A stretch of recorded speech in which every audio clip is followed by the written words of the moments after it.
rau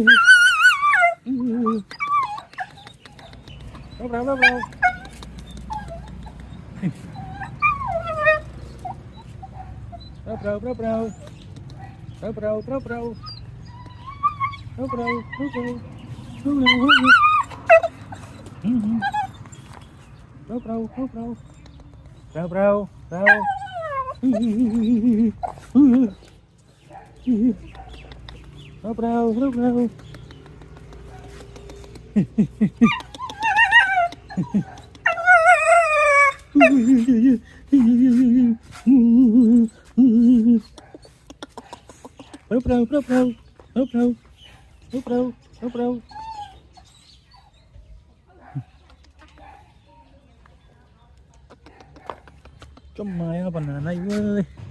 thùng na cái đây thùng na banana này hiu bro